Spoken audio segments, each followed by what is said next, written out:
Hello, welcome back to the reading of the Poem of the Man God, written by Maria Valtorta, Volume 1, Chapter 112, Part 2. Jesus in the house of Lazarus. Martha speaks of the Magdalene.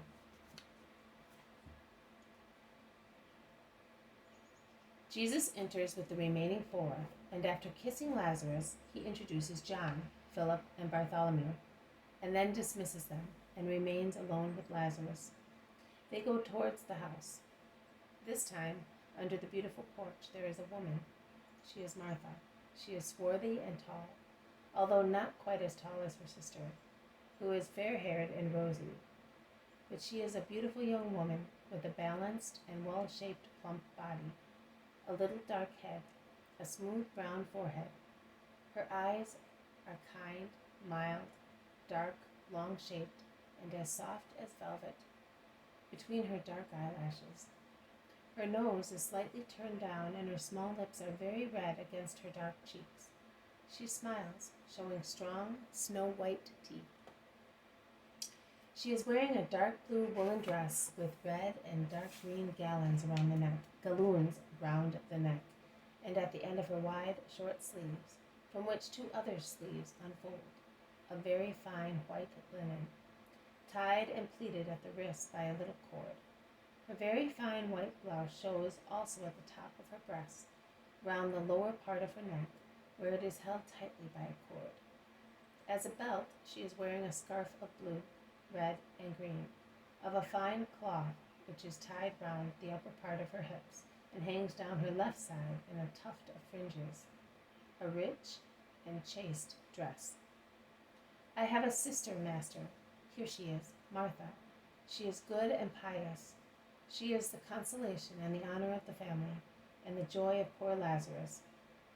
Before she was my first and only joy. Now she is the second, because you are the first. Martha prostrates herself on the floor and kisses the hem of Jesus' tunic. Peace to the good sister and to the chaste woman. Stand up.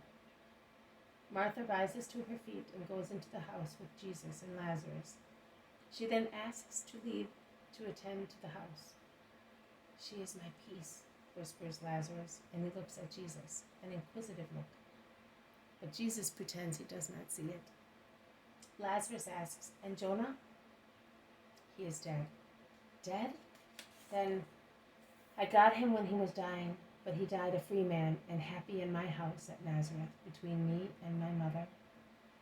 Doris practically killed him for you before handing him over. Yes, with fatigue and also with blows. He is a devil and hates you. That hyena hates the whole world. Did he not tell you that he hates you? Yes, he did. Distrust him, Jesus. He is capable of anything, Lord. What did Doris tell you? Did he not tell you to shun me? Did he not place poor Lazarus in a disgraceful light? I think that you know me well enough to understand that I judge for myself and according to justice, and that what I love without considering whether such love may procure me good or evil according to the views of the world. But that man is cruel, and he injures and hurts severely. He tormented me also some days ago. He came here and he told me, "Oh, I am so vexed already. Why does he want to take you also away from me?" I am the solace of those who are tormented, and the companion of those who are forlorn. I have come to you also for that. Ah, then you know? Oh, shame on me. No, why on you? I know, so what? Shall I anathematize you who are suffering?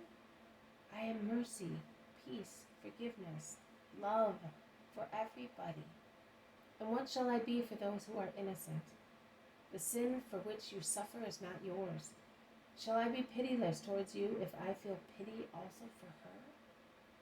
Have you seen her? I have. Do not cry. But Lazarus, his head resting on his folded arms on the table, is weeping, sobbing painfully.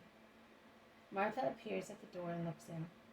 Jesus nods to her to be silent, and Martha goes away with big tears running silently down her cheeks. Lazarus calms down little by little and apologizes for his weakness. Jesus comforts him, and since his friend wishes to withdraw for a moment,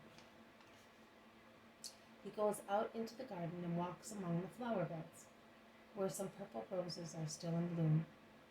Martha joins him shortly afterwards. Master, has Lazarus spoken to you? Yes, Martha, he has.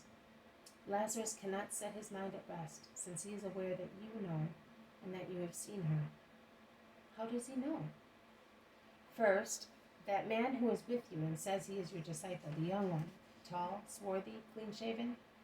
Then Doris. The latter lashed you with his contempt. The former only said that you had seen her on the lake with her lovers. Do not cry for that. Do you think that I am unacquainted with your wound? I was aware of it since I was with the Father. Do not lose heart, Martha. Raise your heart and your head. Pray for her, Master. I pray, but I cannot forgive completely, and perhaps the Eternal Father rejects my prayer. You are right. You must forgive to be forgiven and hurt. I already pray for her, but give me your forgiveness and Lazarus's. You, a good sister, can speak and achieve even more than I can. His wound is too fresh and sore for my hand to touch it even lightly. You can do it. Give me your full, holy forgiveness, and I will. Forgive. We will not be able. Our mother died of grief through her ill deeds, and they were still slight compared with the present ones. I see my mother's torture. It is always present to me, and I see what Lazarus is suffering. She is ill, Martha, and insane. Forgive her. She is possessed, Master. And what is diabolic possession but a disease of the spirit infected by Satan to the extent of degenerating into a spiritual diabolic being?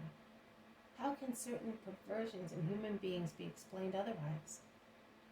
Perversions that make man much worse than beasts in ferocity, more lewd than monkeys in lust, and so on, and make a hybrid in which man, animal, and demon are mingled. That is the explanation of what amazes us as an inexplicable monstrosity in so many creatures. Do not weep. Forgive. I see, because my sight is sharper than the sight of the eye or of the heart. I see God. I see, I tell you. Forgive, because she is ill. Cure her then. I will cure her. Have faith. I will make you happy. But forgive and tell Lazarus to forgive.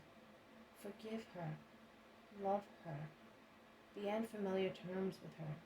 Speak to her as if she were like you. Speak to her of me.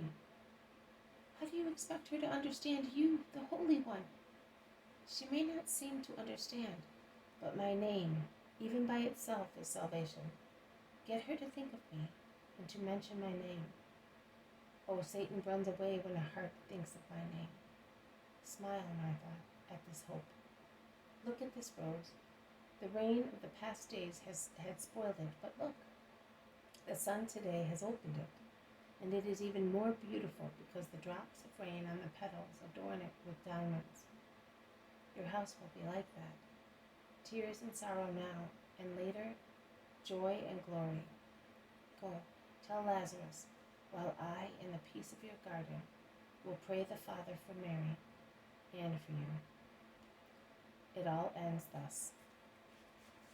This has been a reading from the poem of the Man God, written by Maria Valtorta, Volume 1, Chapter 112, Part 2, Jesus in the House of Lazarus. Martha speaks of the Magdalene. Thank you for listening. I will see you tomorrow. May God bless you, and may peace be with you.